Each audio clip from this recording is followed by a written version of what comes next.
Good morning, Paulette.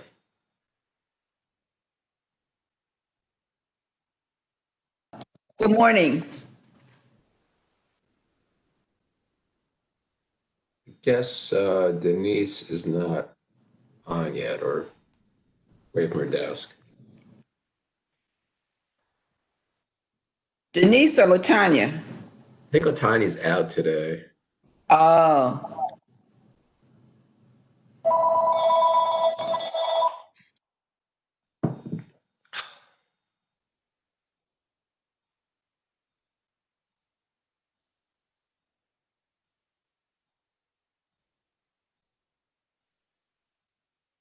Morning. Morning, Jim. Hi.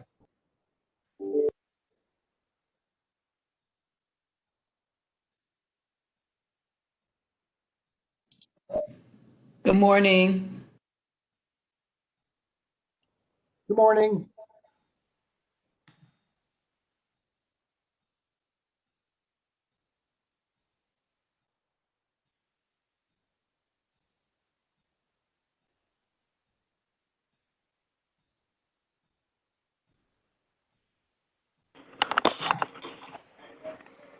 Good morning, You're all. all dressed up this morning. Jim, do you always wear a suit? I don't remember that. Yes, ma'am. 4 days a week. Friday's our casual day. I go out of town Fridays. Oh, okay.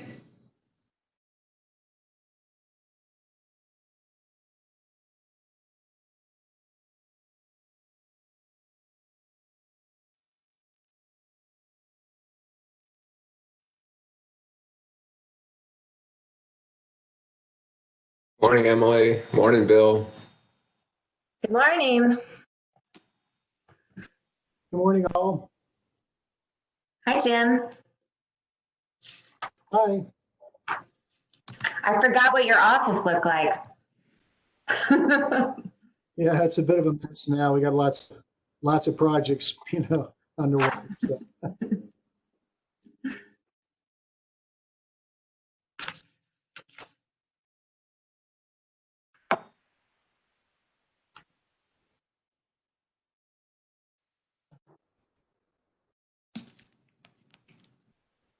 We have a couple people on the phone. Can you identify yourselves? Hey, this is Jamie Berry. Hey, Jamie. This is Denise. Oh, hey, Denise. Anybody else? It's Bill Purcell. Can you hear me? We can hear you, can't see you. Well, for some reason, you get the Now we can side. see you. Yeah, I'm on the wrong camera. There's some noise somewhere.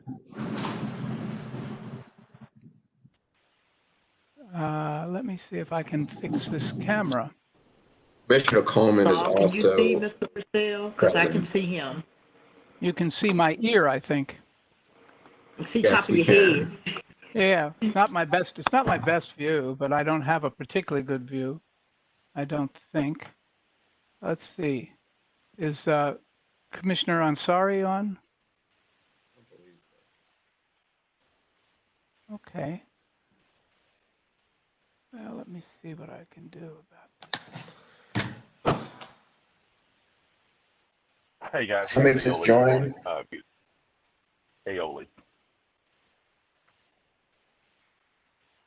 Hey, are you going to participate by phone? Yeah, I want to participate by phone.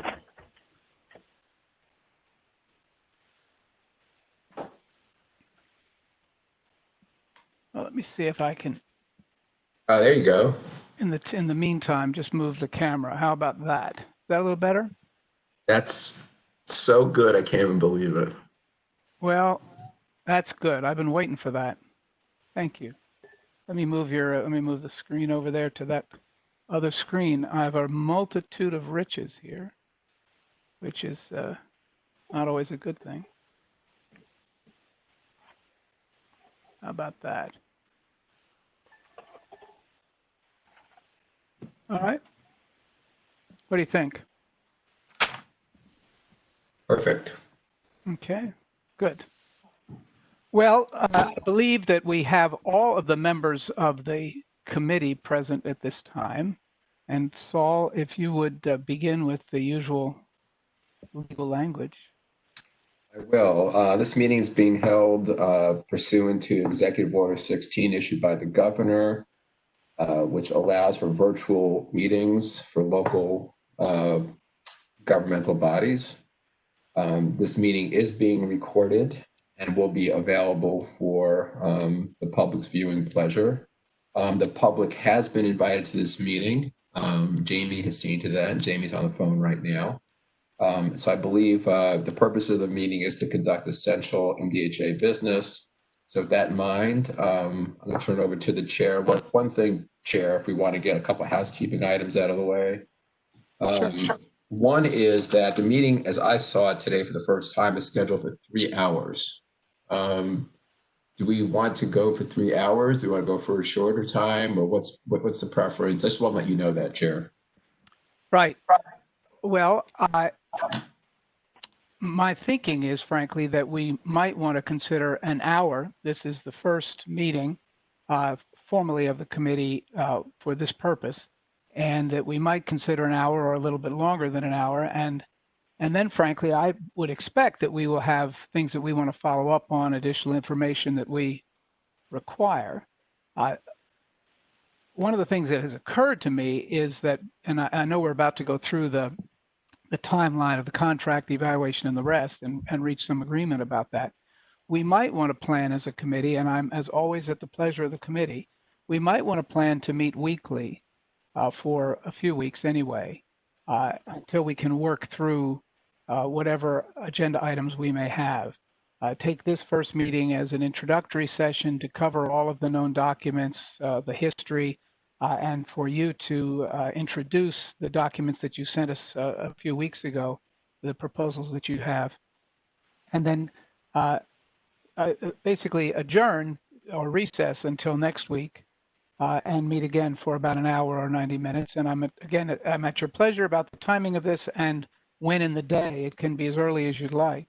And keep meeting until we've reached a conclusion about what we can and should do.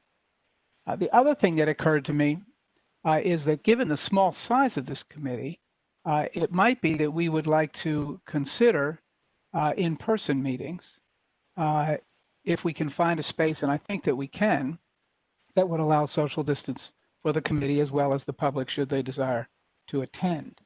There are just 3 members of the committee and our council of 4. The jury assembly room, for example, the courthouse, there are other options. In fact, there's many empty public spaces that would give us a chance to come together and meet. Aolia, I know that you were in a social distance mode. I'm optimistic in another week that time would be over, but I don't know the feelings or the comfort level of the committee members regarding that possibility. So I guess take it in 2 parts rather than try to work through everything on our minds, both known and unknown, between now and the end of this day. What do you think about a meeting, a regularly scheduled meeting for a few weeks at least, knowing as well that there is a hard deadline built into the contract of October 1st and a board meeting in September, which would be the last time for the board to come together and review the work of the committee, whatever it may be. Anything after that would require a special meeting, but we're scheduled for a meeting and we have a few weeks here. The first question, I guess, is would you be comfortable meeting for an hour or perhaps slightly more if that meets our needs for today, and reconvening next week and the week after? First question. And second, what do you think about the possibility of an in-person meeting if we can find a large space that is conducive to the committee and to the public?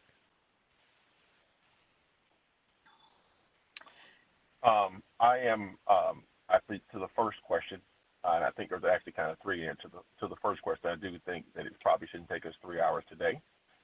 So a shorter time, 60 to 90 minutes, I think sounds will work well.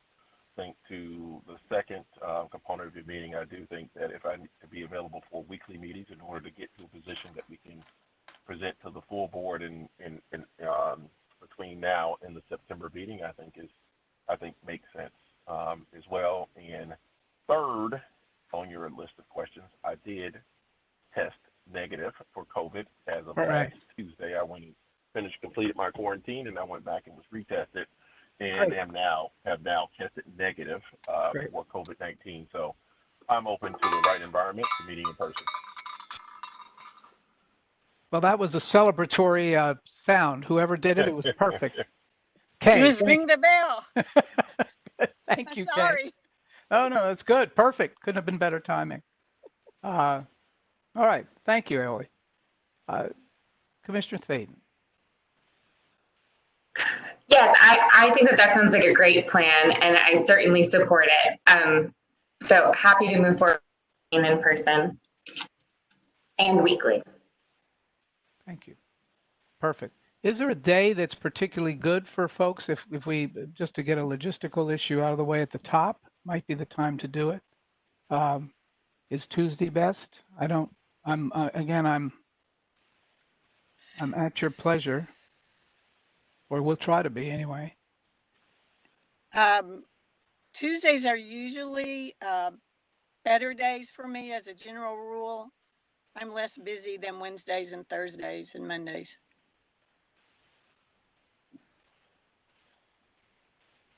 This would be Tuesday, the 25th. I'm free before 11 Okay. most of those days, but my afternoons are pretty packed. Would Aoli, is Tuesday a good day for you? Yes, Tuesday works for me. Great. We have a meeting on the 8th.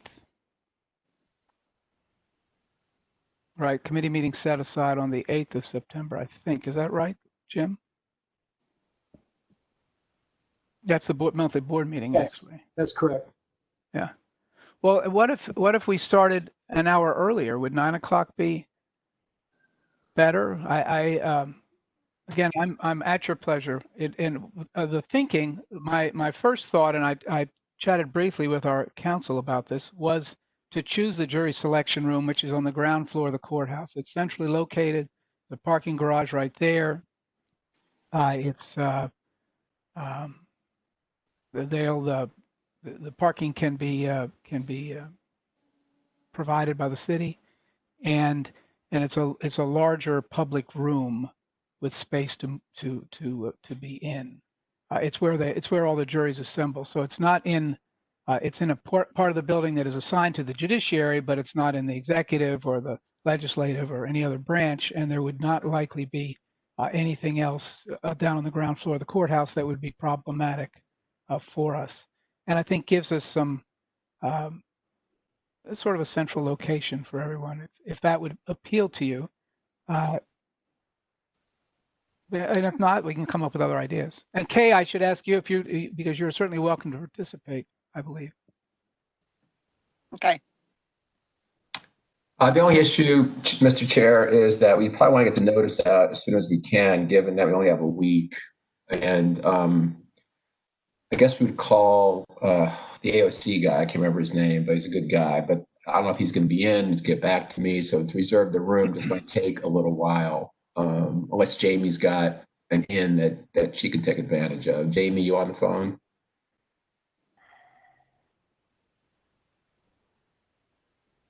Sounds like she's left. Okay. Well, Saul, on that, I think that the mayor's office would expedite that for you. I think they would make sure that again, I don't know what the condition of the ground floor is, but the General Services is handling the courthouse. General Services should be able to make any arrangements necessary. So I would just either call Nancy Whittemore, General Services, or Diane Treadway. Choose your point of contact, I think. All right, let's try to get that done today. Intend to be scheduled for the 25th at 9 o'clock in the jury convening room. And with the committee's permission, if that doesn't work out, if there's a space like that that's public,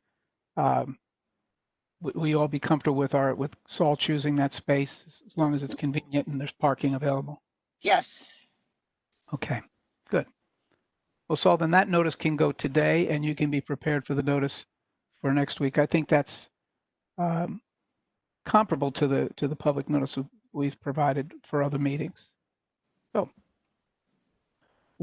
that's the logistics out of the way for the moment, and we'll work our way through this morning, and somewhere between 11 and 11:15 we'll try to adjourn. Saul was good enough, as always, to take a shot at both an agenda and at presenting some materials. There have been some other materials that have been shared as well. Commissioner Staton asked us to share the last report of this committee from last fall, which was shared in a single email. The executive director asked us to share the contract. He also asked for the committee to receive from our board counsel the specific description of the executive director position, which is separate from the contract document, but the contract document would, I believe, have been based upon it.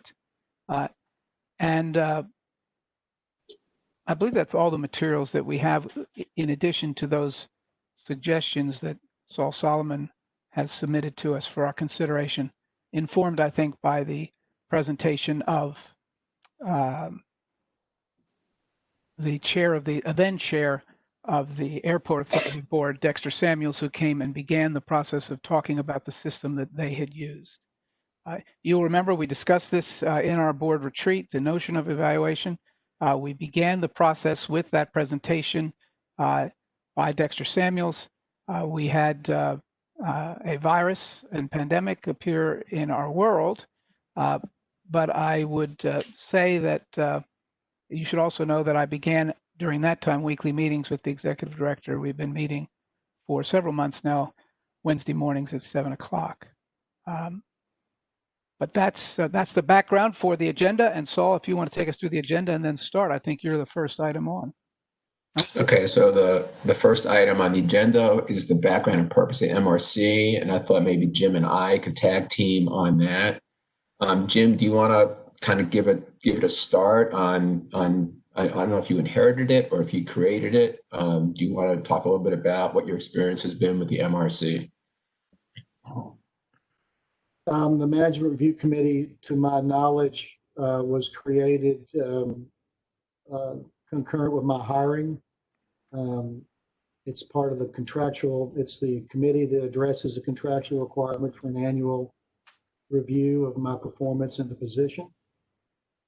Previously, through 2017, 2014, 15, 16, 17, at the conclusion of the calendar year, I would get a series of questions, and I'm happy to provide those responses and the questions of the previous management review committees. They would meet separately. The committee meetings like this one were public meetings, but the public was, our committees are constrained to not be able to ask questions. They can just listen. Because of a variety of reasons, there was a gap. And the last one of these management review committee meetings to address performance was for the calendar year 2017. Emily participated. I think she's the one continuity piece here in the evaluations last year, which was for 2018. I never, unlike previous years, there was no written responses or questions posed to me. The management committee met. There was a proposal. That proposal in draft, I think you've received. It never was presented to the board, to my knowledge. We can't find it in the minutes. We did look. So that was recommendations for 18 are still out there for you to deal with as you see fit. But to the specific question, the purpose of the management review committee is determine the retention of the executive director and his performance and his contract. Other than on the contract, which is a little bit ahead of our discussion, other than employees under their, a handful of employees under their probation period, I'm the only contractual employee in the agency. Everyone else falls under a personal management plan. So is that solved? Is that sufficient? I think it's sufficient. Emily, I think had a question. Sorry, one correction. So the document that was shared with us was the letter that Jim sent to Commissioner Bone on September 11th of 2019. which was right after the meeting minutes for the last management review committee meeting, which was a request to table the agenda item from that board meeting. And so I think that's where we left off, just to make sure that we have this right on record. Spot on. Very generous recommendations, and I wrestled and prayed with it, but my sense is reflected in that letter. And I know this is a topic of discussion for you, is that, and if you just read the letter, I think it expresses better than I can on the fly, but just to serve adequately, you need more than 1 year commitment. That was sort of the summary of the position. You need a long-term. Last board chose 3-year commitments. I'd asked for 5 when I came over from HUD. 3 worked out for both parties, and that's the discussion point for you. But I hope that, did we get the letter out, Saul? I think that was provided as well. We listed things provided. I didn't quite hear if that letter got out. I think it did. It did. We have it. Right. We have it. I would also add, for the record, that these issues came up in a fashion during our early board meetings in this year, and I think the committee will remember that we, in essence, took up the first item on the last committee agenda or report, which was the issue of the contractual 3% raises. And I think the committee will remember that we reviewed that at some length in the full board, and the board took formal action to address that issue, both prospectively and retrospectively, and addressed what we all perceived, and our council advised us, was the contractual requirement that was mandated by the original agreement under this existing contract. And with that, I think perhaps we have the record at least built for the time being. Mr. Solomon. Okay. Very good. So any other questions about the background and purpose of the MRC? If not, we can move on to the contract. Okay, second item on the agenda is review of the current contract between the executive director and MDHA. And I'll just briefly go through it. The original contract had a term of 3 years from December of 2013 to December 16th. That term was later amended and went from end of 2016, beginning of 2017 through the end of 2019 for another 3-year term. Since that period of time, the executive director has been operating under 1-year extensions, which are permitted and authorized by the contract, section 1.2. Basically, it says that the contract will extend for an additional year unless either party gives the other party 90 days prior notice that they wish to terminate the contract. So basically, each October 1st, if neither party is given notice by that date, the contract automatically extends for an additional year.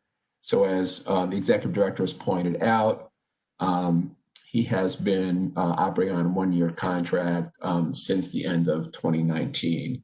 The contract goes on to explain the duties in very general terms, and also requires, the next section of the contract requires that there be an annual review of the executive director, which we have been unfortunately remiss the last couple of years, as the executive director has pointed out.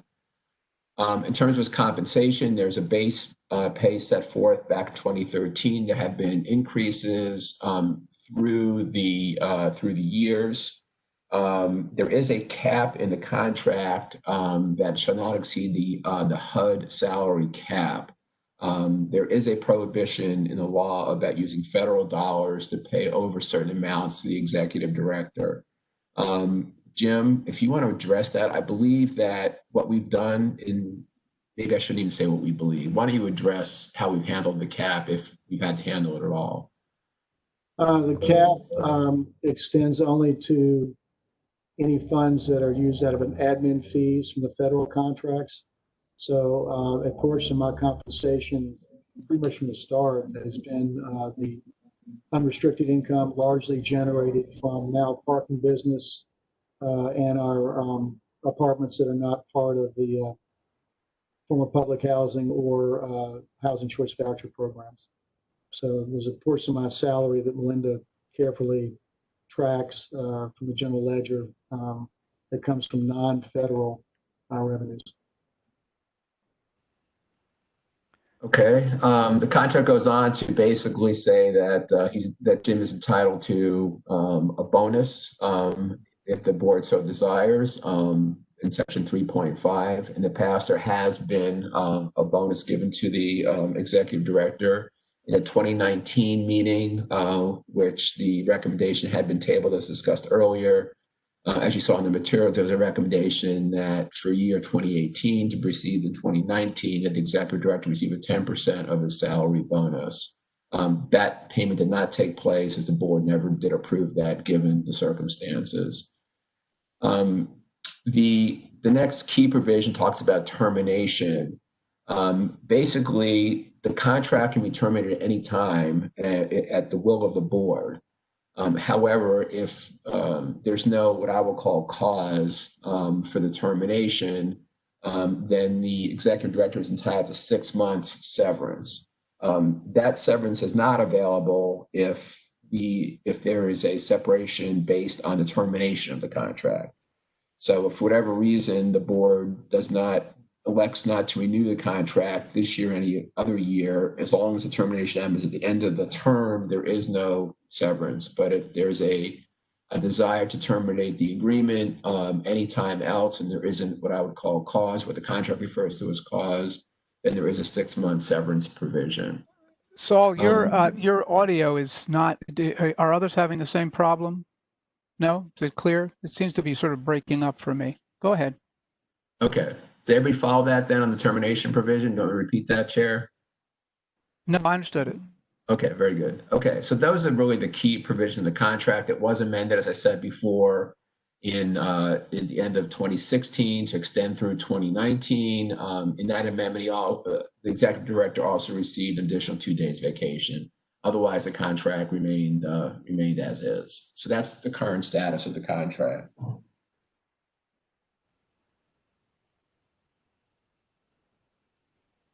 Any questions for Mr. Solomon?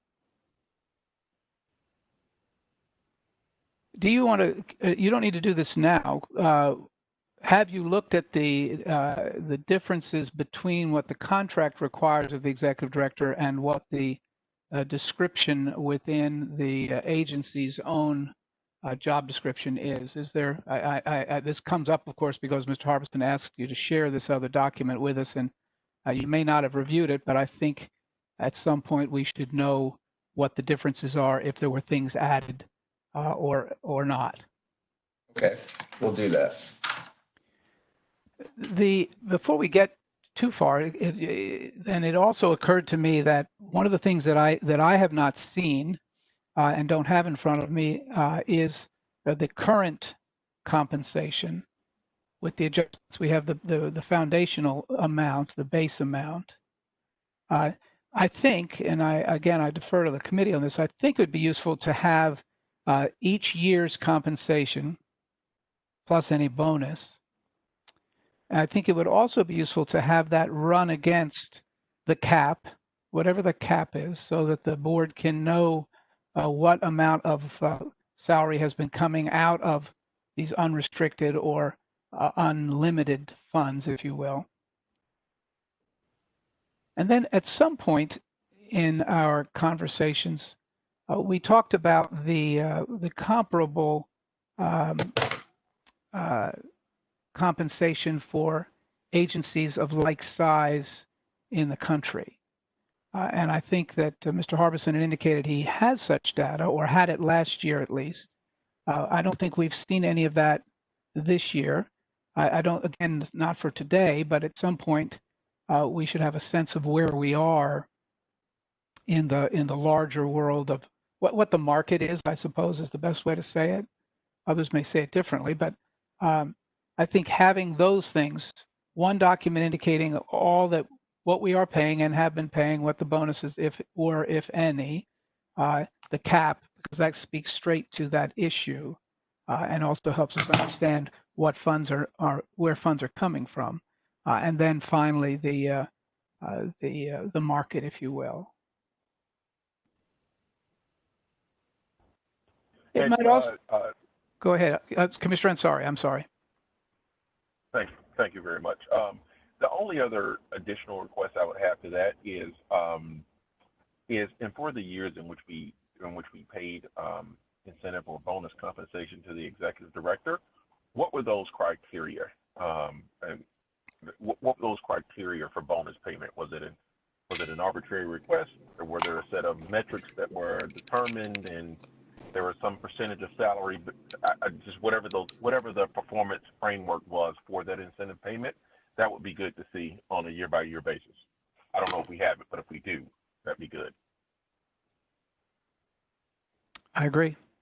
If we have that, Saul, we can go back through the file. Jim indicated that there were some efforts like that undertaken in past cycles. Jim, you mentioned the timing of your evaluation in the past. I noticed that the Management Review Committee met last year, I guess in August. At least there are exchanges during that time period. You said that it was at the end of the year that you had met previously. Do you recall when the committee did in fact do the evaluation? Was it before or after the October 1st triggering event? Well, previously we never got to the 1-year triggering event because they renewed the contract. And so the last evaluation was 2017. There was still a 3-year run out to 2019. So that was never a consideration. But what happened previously was in November, I would get a list of questions, which I'm happy to provide the questions and responses. And 17, so that was probably 4 years running. And they were questions for the agency, and I would provide a narrative response in December. And then they would meet in January after they'd evaluated the responses and take action depending on when they met with the Management Review Committee, either the January board or the February board. So there was one relevant October 1st trigger, which would have been on the first renewal for the 3 years, right? Let me check. I don't recall that they renewed. I think before the extension of the contract for a full 3 years occurred, at least as I recall, before there was ever any consideration of needing the automatic 1-year renewal. That's Right. how I recall it, but I can check. And I think we're just saying the same thing a little differently, which is in that first renewal period, there was an evaluation of some type prior to October. Subsequent to that, it was at the end of the calendar year until last year when in preparation for the October 1st time, and I guess the last 2 years, Saul, is that right? Or was it just last year that it rolled over? It was just last year was the first year it rolled over. Okay. Well, I think that's back to Commissioner Ansari's question and point. Whatever we can have regarding prior evaluations, timelines, dates, and so forth helps us, especially as we're thinking about the evaluation process. One hopes there's never a year like this year with a pandemic descending upon us at the time when a new board is just really digging in. But that said, I think it'll help us figure out what we need to do in terms of establishing timelines going forward year over year. If it's a 1-year extension, then the process has to start earlier, it seems to me. If it's multi-year, obviously that's not as relevant, but it still will always come up at the end of the contract so long as there's a 90-day notice provision in there. If the 90-day provision, Mr. Solomon, is not, if the contract renews, there is a built-in, I think, salary, a specific severance amount set. Did you cover that? Yes, I think I'll just repeat if I understood your question correctly. If the contract rolls over and the new term begins, which would happen after October 1st this year, and for some reason the board decides it wishes to terminate the contract, it has the right to do that. But unless there's some clause as elucidated in the contract, right, the executive director would be entitled to 6 months severance. That is correct. Right. If the contract is not renewed, there is no severance owed. Understood. Okay. Thanks. Thank you. All right. Any other questions about the contract or the history of the contract? And again, on these, we can come back to them at any point. Okay. I have one more. I have one more question.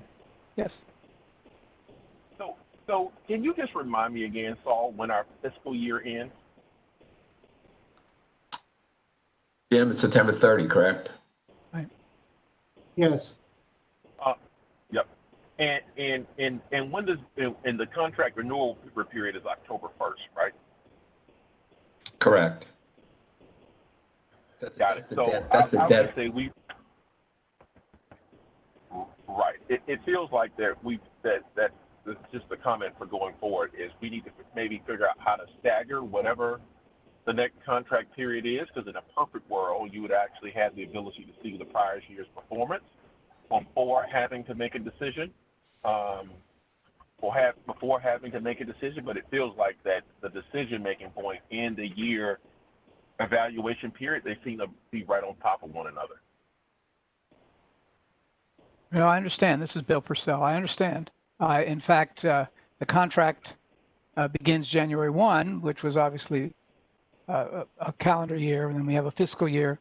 If we're going to use performance, especially the performance metrics will be in front of us in October, which would inform we won't actually know full performance this is what we just talked about in finance, right? We won't know the full performance results until October, November, when the books are closed out. That's a perfectly good foundation to evaluate financial performance on. But obviously, you're already past the notice provision of the contract.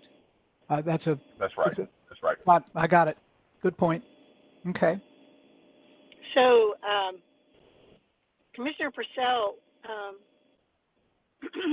will this effort to align and formalize steps in the process, that's part of what will be done moving forward? I feel like I need a roadmap for this part of the work,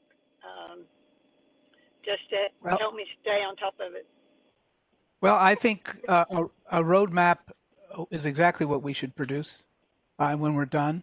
It's up to the committee how much of that roadmap we produce in this cycle. As much of it as we could do would be my instinct, which is what I think you're saying. I will say that a roadmap which changes dates and contract requirements is a different kind of roadmap than one that simply works within the existing framework. I'm not ruling anything out from me at least, because I think that Commissioner Ansari's point is right. And as one of the complexities that obviously came up last year, there were some other things. There was no pandemic in 2019, but there was, I think we had 18 elections or something like that in that some giant number of elections, and things were going on, and so obviously that was also complicated. But there is no particular rationality to the way in which these dates work with each other, and they make the work of this committee and of the board, I agree, hard not only to keep in mind, but more importantly to get the right things done at the right time so as to not miss deadlines. One of the reasons meeting every week for a few weeks would hopefully at least get us closer to our own thinking about what the roadmap should be, and then we can decide whether that means we should suggest a change in the contract terms or but obviously I'm getting way ahead of myself now, because there's at the core of it is just an understanding of where we are and what we have to do. But my answer, my better short answer is yes, roadmap. I agree. So the next item I think are the materials that you sent to us. Just a couple of housekeeping things before we move on. So, if that's okay with you, Mr. Chair? Sure. Okay, so on the current amount of salary and how it's been over I guess each year during the term of the executive director plus the bonus run against the cap. Jim, is that something you want to do, or do you want me to get HR to do? How do you want to do that? I got it. Okay. But And the I five, do think it should come to us from HR, I presume, right? Jim can get HR to For generate. finance, Hmm. Melinda will track that. So we got it. Okay.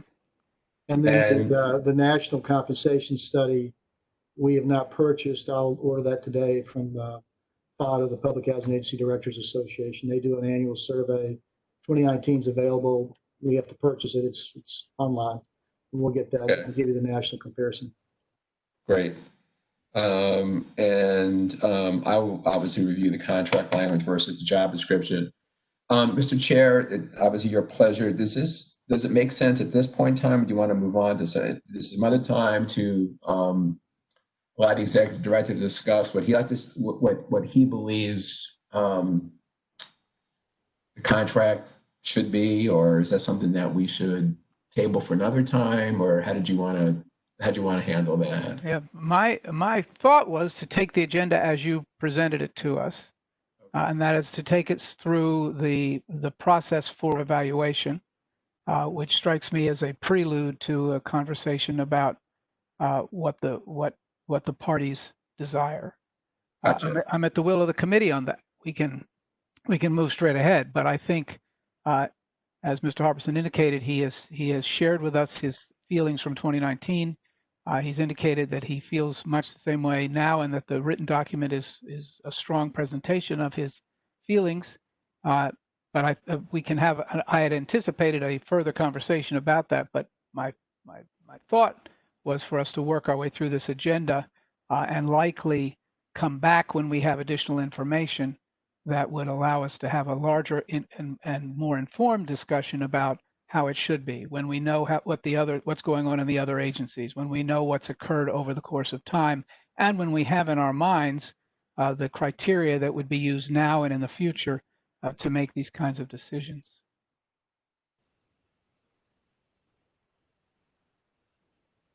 All right, then let's move on to the next item on the agenda, which is basically to start talking about a draft tool. So just by way of background, Chair Purcell asked me to sort of take the laboring oar and try to develop at least a straw proposal on how we would evaluate the executive director. And so what I did was I took the airport authority had hired a fancy outside consultant to put together what they thought would be a good way to evaluate their executive director.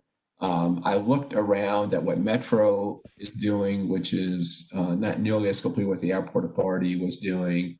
I looked a little bit around what other housing authorities were doing, not in, I would say, any scientific way, but through a Google search, and found that basically what I could find online, at least, was these things it's important to evaluate your executive director. The relationship between the executive director and the board is very important. And don't micromanage the executive director. It wasn't complete in terms of what a good tool would be. So I didn't really find a lot of help there. Jim has told me since that point in time, he raised a really good issue. He said that he thinks FODA might have some learning on best practices on evaluating executive directors. So that's something that I think we could get from, if Jim has that, he could send to me, and if the committee likes to see something from that, then we can do that. But in the interim, I did put together a kind of a tool that we can at least talk about for purposes of today's meeting. And I first put together sort of an outline of how it would work, and it was, again, very similar to the way the airport authority did it. Basically, it was divided into two major pieces.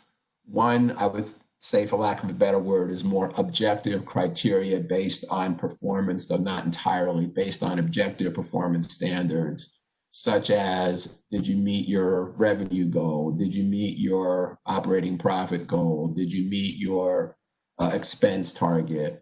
I threw in some other things that may or may not be relevant. In my thinking, ensuring that the market rate and the working and the and the workforce housing in our mixed communities was very important for us to make sure people were attracted to them. I put that in as perhaps a metric, but these are all things that I just put in and thinking about what I know about MDHA, which is not nearly as much as executive director knows. I just put some straw proposals in there for the KPIs, but that only tells half the story. And so, and as the airport authority did, I thought it was important to certainly have the committee think about less objective but equally important items, and I called those kind of performance categories as opposed to KPIs. And I think I included 9 of those, which go, of course, from run the gamut from relationship with the board, strategic thinking, leadership, those kind of things. So that is what I had proposed, sent to the chair, and he thought that was at least a good starting point for a process. One thing that we have talked to the chair also about is, do we want to do something, given where we are in terms of timing for this next year, do we want to do something more modified for this year? Do we maybe only want to use the kind of subjective questions, get input from the ED, get input from the board or the committee, and base a performance evaluation upon that? But that's, part of the issue is that he wasn't, obviously you want the person who's being evaluated to know what the criteria is before you evaluate him. We weren't able to do that for 2019 or 2020, given what happened. So anyway, so I guess I don't know how you want to proceed, Chair. I'm sorry I'm babbling on, but we can go through, there's 2 ways I see we can go. We can decide what we want to do first for this evaluation period that we're facing right now, and then talk about creating a tool for the future, or we can just talk about the tool now and hopefully use it. So I don't know what you prefer, Mr. Purcell, but that's kind of where I think we should focus on. Well, first, thanks. Thanks for all of this. And I think we've already thanked Dexter Samuels in particular for the work that he did. He led the board through a process at the airport that resulted in these in the information that you used. And I do think, in particular, the key performance categories is a very good cover of the things that are at the core of the work. They presumably, and not just presumably, they appear to have great relevance to both the duties and responsibilities outlined in our rules and regs, and also in the contract itself. I guess what I would like to suggest is that we would familiarize ourselves in a brief way with both documents, and then come back next week, unless in particular the executive director is prepared to provide some reaction to it on the key performance indicators. By and large, and both the commissioner and all the commissioners and also Mr. Solomon have experience with this in the private sector of these kinds of evaluations. Typically, there's a conversation between the director and the board, each side having a role in reaching a consensus about what within the committee, about what the target numbers should be, the criteria should be, and what the numbers should be, and which allows you to track them through the year and see where you are on those. Sometimes they're set up as green lights and yellow lights and red lights, and different structures are arranged to monitor, but we may be a little away from that. I agree with you, and I look to the committee on this. I don't believe that the key performance indicators likely could be used in this year to reach a decision about the contract, and I see some concurrence there on that.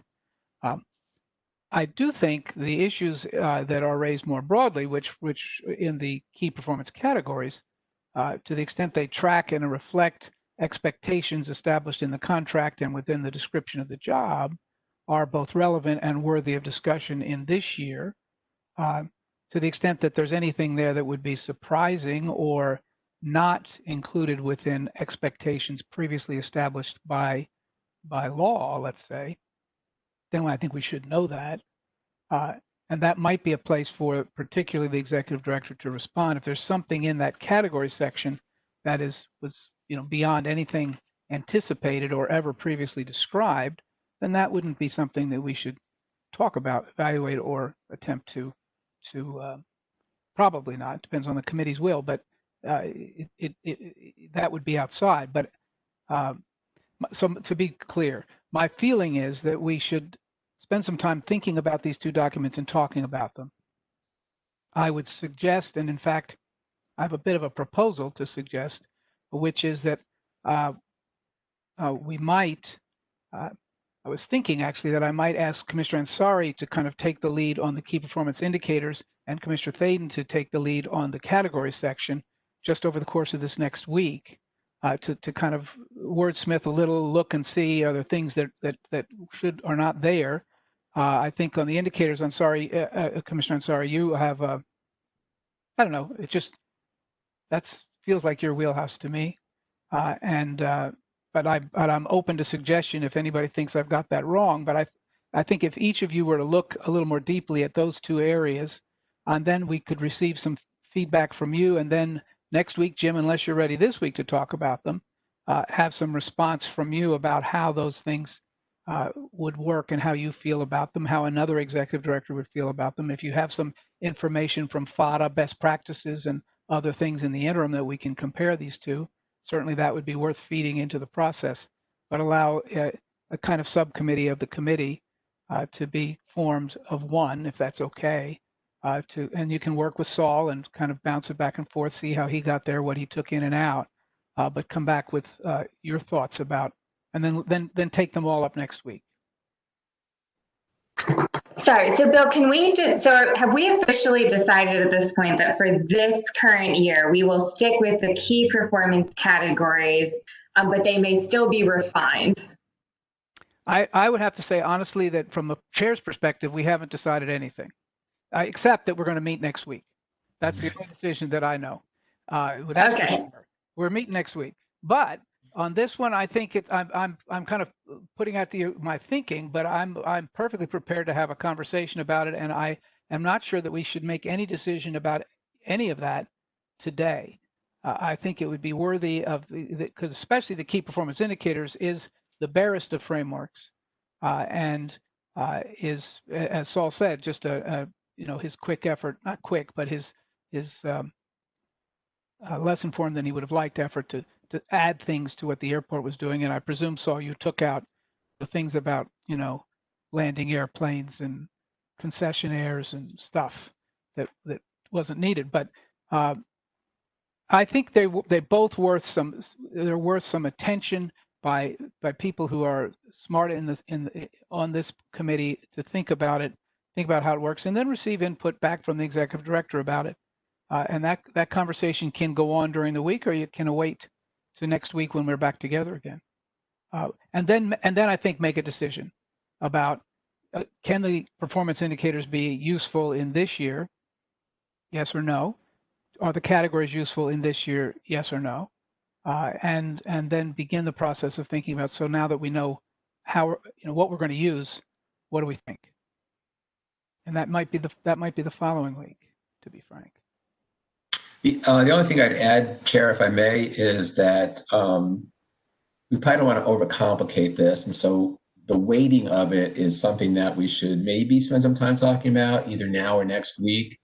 Is it 50-50 for each broad category? Then with, you can there's so much there that you can go crazy trying to micromanage it. Or you look at the KPIs as a whole. I don't want to be pass fail. It's like hit budget, didn't hit budget, And so you look at them as a whole, or some more important than others, and then give that part a score. And then you go through the categories and basically, so that's the only other thing I would mention is that you don't want to overcomplicate, even though I've kind of complicated already. So that's the only other Right. piece of advice.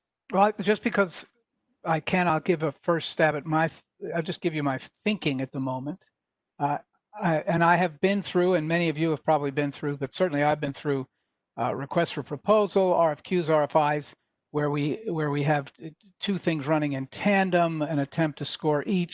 It's it can get rather mathematical where you're actually talking about something that is not algebra, to be frank.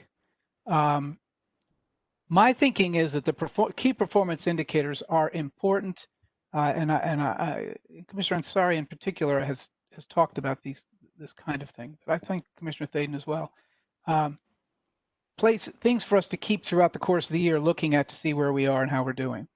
And then at the end of the year, they're a summary of those things. But as I look at them, they're information which is needed by both the executive director and the board throughout the year, ultimately for evaluation purposes. But I'm not sure that they're scored in that way. I think that they inform each of the categories on the performance categories. We have a financial management board expectation. Well, there's a considerable amount of information on that performance indicators which inform that issue.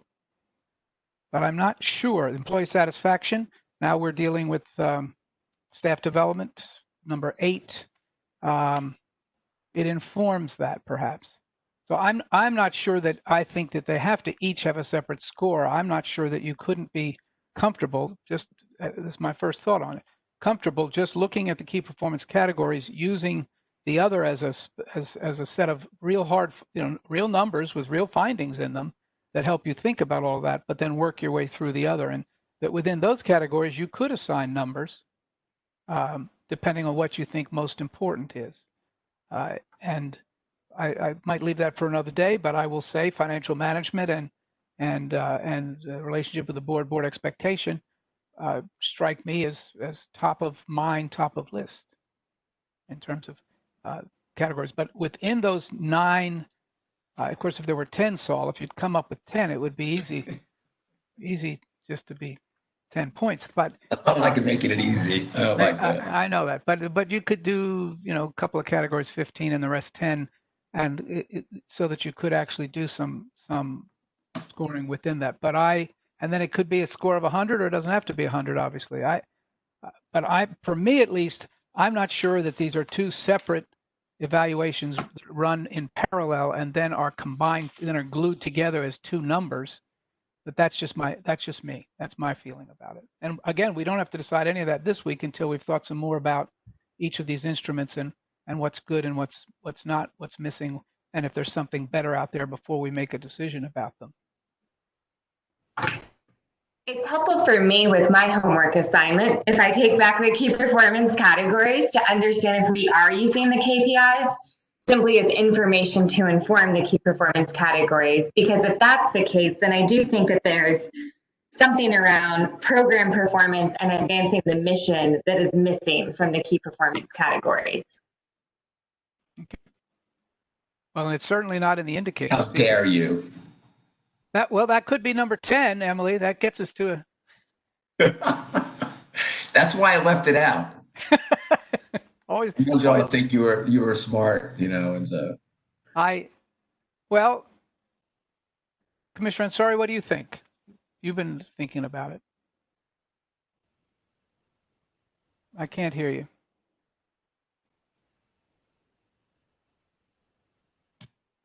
So I think this is a good approach, and I just think we're trying to get a lot accomplished between now and 3 weeks from now, or 4 weeks when the next meeting is. And I think as long as we remember, there's 2 things. I think there's one thing that says, how do we adequately compensate and do all the things for the work that our executive director has done up to this point? And I think that is a different category than what we're doing now. Because I think what we're trying to do now around KPIs and other things, that is part of a negotiation, a contract negotiation that both parties have to accept, right? So I think to be fair to our executive director on the go-forward basis, that he has to see what the board has presented to him. He has to believe they are fair, and he has to believe that those are, or whether it's a 3 or 5 or 7-year contract, none of that matters if you can't agree upon what are the right performance stuff to get into the contract. And so I think if we just try not to run the 2 things between what did we do up until now, so figuring out, well, what do you need to have in place in order to make a decision about the future? Okay. Well, Emily, does that help a little bit?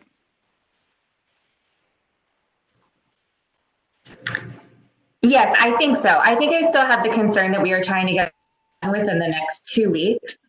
And I think that that's where I was looking for us to make a decision now rather than later, that if we actually have more time to think about the KPIs, have a good process, I always point about getting on the same page with Jim related to that. That if we could just agree now that we're going to use some version of the key performance categories over the next 2 weeks for Jim's current evaluation.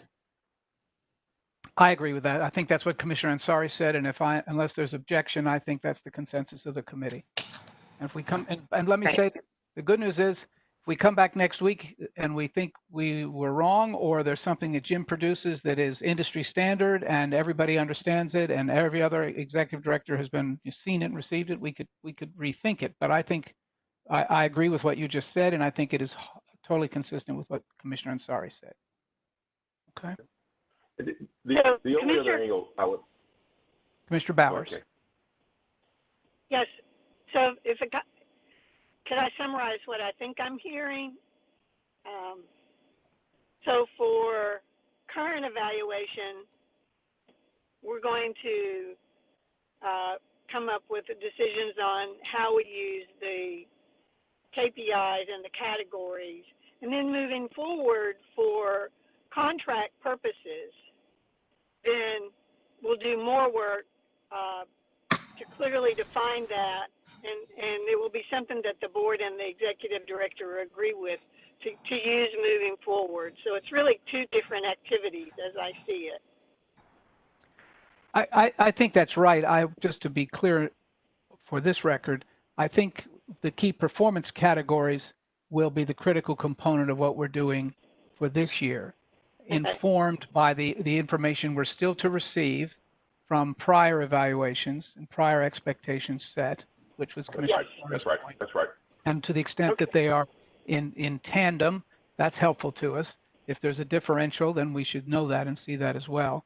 And then also informed by Emily's work, and also anything that Jim may wish to add as he looks at the categories. I'll say one more thing on the timing. I didn't say this before, and I think it's appropriate now.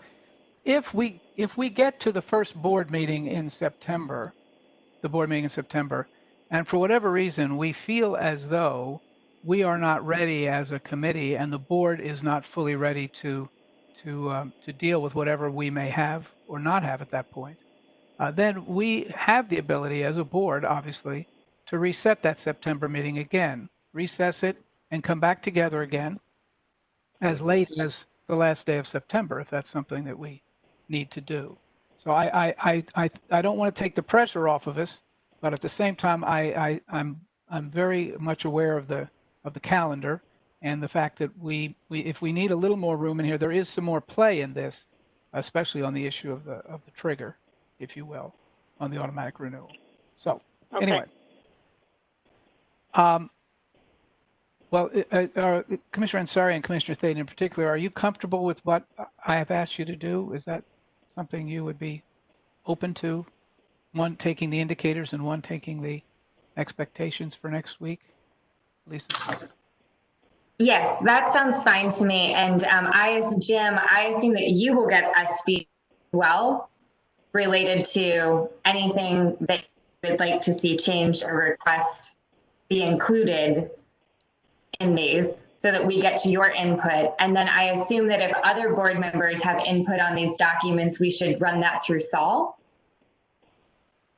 That's certainly, they should communicate with Saul. Okay. But I do think, and I'm open to all inputs, of course, but the reason that I've made the assignments the way I did is these are things that don't do well by committee. The ultimate result needs to be approved by a committee and by a board, but I have to say, it can get right there with mission and vision when you get to talking through each of these things as a group of 7, you can get derailed quickly. So okay. We're in the same place, but yes, if there's other input, and obviously when the whole matter comes to the board's input is critical to the ultimate decision. That completes for my purposes, I think the first four budget items, agenda items rather, and you can think some, Emily, about both Emily and Iole think some about the relative weights. If there's something natural that comes out, I said what I thought. Number 1 and number 4 are sort of the top of the things that we have been thinking about, and I think Saul indicated the airport felt was critically important. But it may be that they're all evenly. It may be, now that we have a 10th category, maybe they're all 10. But obviously, in the course of that, if you're not using a international baccalaureate, scoring system, then it's all relative anyway. It's a question of what because you're not getting an A or a B or a C. So, Jim, you've heard a lot, listened a lot. You've been very good to watch us and listen to us wander through this as a committee. Is there anything you'd like to add? And Saul suggested earlier that you may want to tell us something about what you want, and I deferred that at least to the end of this conversation. But if that's something you want to do today, I as our executive director, I think the committee's at your pleasure now. Whatever you'd like to say. Well, first, thanks to Saul. There's a lot of work here, and I appreciate everything he's done to organize this. Second, I'd offer, I think FADA, they have at least 3 subject matter experts that I know of. Tim Kaiser, Joe Schiff, who's a former Undersecretary at HUD and a former executive director, and Don Alexander, he's been an executive director 3 times, but most recently he's finished a long service up in Crossville here in Tennessee of a very good housing authority. They're all consultants who specialize in this area. And I think you're making some really great strategic thought and decisions and discussions for going forward. So I would be cautious about rushing that. And I'd offer perhaps over a period of time, obviously we can't get someone like one of these guys in this week, right? So if you're interested, I could reach out to them, or to others, or we could do a request for proposal process without a direct advisor for this over time, because this really is central to the strategic work of the agency. Is how if I'm not executing, directing in line with the board, then this is the tool that keeps us aligned. So that might be something to think about. Just a quick review of the categories. I absolutely echo what Emily said. Everything we do rests on the foundation of federal program compliance, period. And we do great at it, but you can't move off that without having, first of all, basic compliance and do anything beyond that, high performance. And there's specific metrics on each of those that I think lend themselves to KPIs. Management occupancy reviews, real estate assessment, center scores, CMAP. There's a whole acronym and a list, but every program of the 25 federal programs essentially has a compliance scoring process that would be useful, I think, for a KPI that would lead to at least your compliance and performance as an agency. And those are the ones that allow you to do everything. So I completely echo that as category 10, although I wouldn't place this number 10 in performance or in relative weight. And thank you. I'm very, very happy, pleased that the Management Review Committee has met. It's been a bit of time, and there's been a lot of turnover. We've had diseases and viruses and tornadoes, and it's all understandable, but I'm really happy you're addressing the issues and look forward to the conversation. Thank you, Jim. Thank you very much. I do think we are utterly open. You had indicated that there may very well be, or Saul said you had indicated there may be existing documents in this space that are prepared as models for such agencies as ours. And I know that we would be interested in seeing those sooner rather than later. This week would be probably not too soon, since we're meeting again on Tuesday.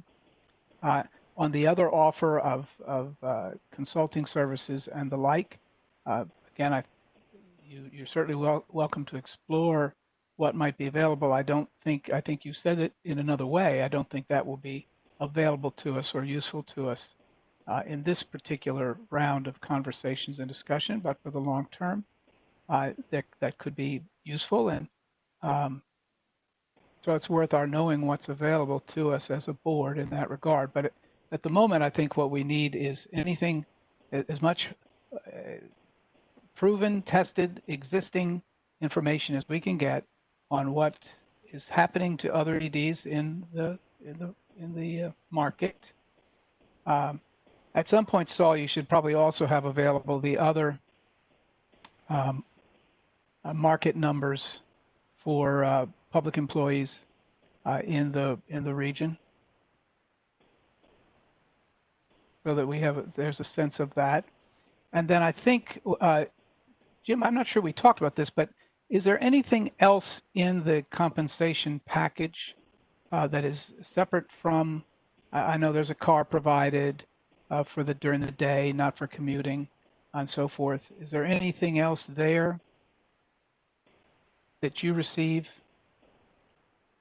No, I'm eligible to participate in the agency's health and dental, and I received the retirement plan as part of the contract. So I get the same salary and expenses all the other employees get, but nothing beyond that.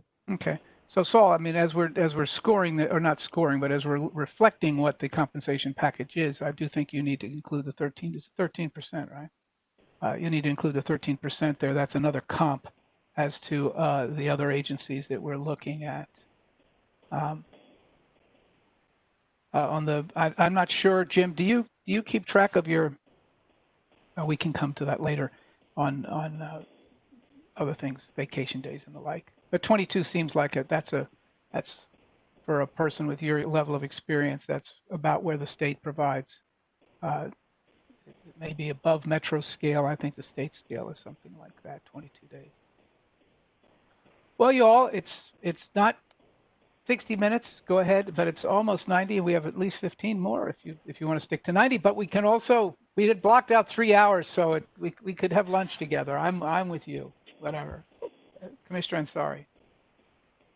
So I have one more request for Saul. So if we're going to get the compensation numbers from other like districts, then we should also get the performance numbers from other like districts as well. So I think having, this city has 3,000 units and they pay their executive director $400,000 a year.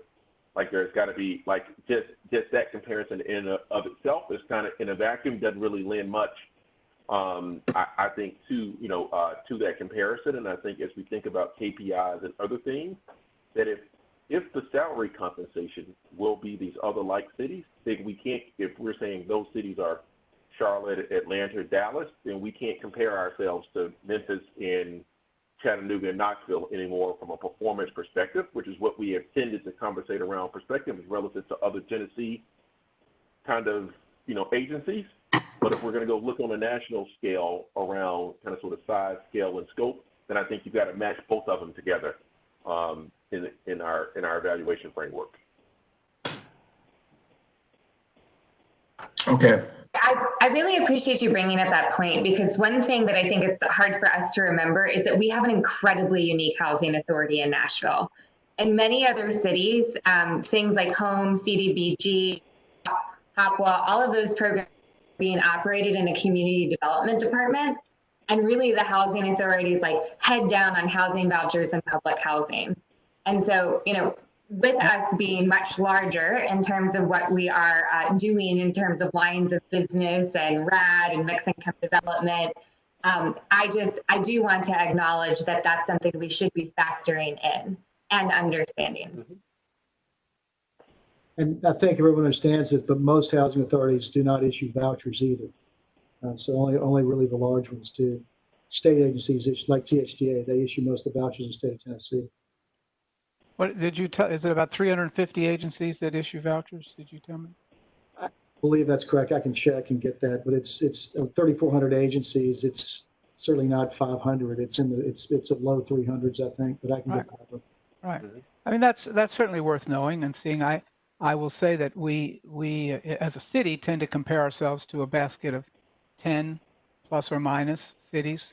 There are thousands of cities, but we have a basket usually of 10 or so that we compare ourselves to. But Commissioner Thaden, let me agree with what you just said, and also say that it reflects, I think, in an important way what you said earlier about the prospective number 10 or the incorporation, because while I agree with the director's position concerning number 6, regulatory compliance, and its importance, you raise the additional point of development and redevelopment and affordability and homelessness and a whole wide range of things. The list goes on from there, but your point is well taken, appreciated by me for sure, and you will hopefully find a way to express that in whatever revisions you suggest to the document. Thank you all. This was a lot of work by Saul, and I agree with what Jim said. And but it was a lot for you to be thinking about, and pieces kept coming in from other places, and in the middle of it all, Aola, you're having a test done and waiting for that, which is anyway. Thank you all. This is a terrific committee. I'm very, very thankful for all of y'all. And I will see you, I hope, really see you next Tuesday in downtown Nashville. And the sun will be out, and it'll be just a great review, and we'll be socially distanced, and we'll wear masks, and we'll do everything right. And I will see you then. Jim, I'm not sure for that meeting. It depends on how much input we have, whether you have to be there or not. I don't know. Why don't you make plans to be there, and we can see how you feel and what the committee feels at that point. I don't know that you have to sit through all of this with us, but we can decide that next week. Saul, anything else? Or Commissioner Bowers, you started to say something. Yeah, so who will send out the specific information about this meeting? I will confirm that we had the jury assembly room, if not the jury assembly room, but where we will meet, and I will send out a message to everybody. And then Jamie will do her public notice thing as well, and we'll get Denise and or Latanya to set. Oh, we don't need a WebEx. What am I talking about? So no, right. We have a process to do a nomination. Just get the room, Saul. We'll use our standard process. We'll get it to you. Perfect. Now, Aola, I'm really glad you're well. That's wonderful. What a relief. I'm glad you're healthy. We're all worried. Thank you. Glad you're okay. Thank you. Yes. I was one of the folks that was pretty low key. Thank you. Awesome. Well, Kay, could you sound your horn or something? Yes. Aren't you in your car, Kay? I am. Okay. I'm in my car. Does your horn not work? Do you have to use the bell as you're coming up to the intersection or something? No, the horn works. Okay. Oh, okay, good. I just had the bell because this is an important day, and I had to do a video to post for this before I joined you all. So that's why I had the bell. Okay. Anything else you want to tell us about the? Right. Oh, good. Excellent. Perfect. Thank you. Well, then, Aola, we've had a bell ringing for you and women everywhere in the future. This is Celebrate Aola. He's healthy. That's good. Saul, anything else for the good of the cause? The only other thing, I don't know if I should bring it up or not, is for the current evaluation, are we evaluating them for this partial year of 2020, or is it do we want to do fiscal 2019, 2020? So just maybe think about that for the next meeting. It's a little awkward given, as Ellie pointed out, where the contract decision needs to be made and the timing of where we are in terms of the year. So I would just think about that. I think it's certainly got to be on our minds. We have a first question, I think, which is October 1. And many things flow from that. But then, yes, we should think about that. All right, very good. All right. Thank you all very, very much. See you next week. Thank you. Thank you. Thank you. Stay well, Aoli. I will. Thank you, Kay. Thanks, Jim, for your wishes.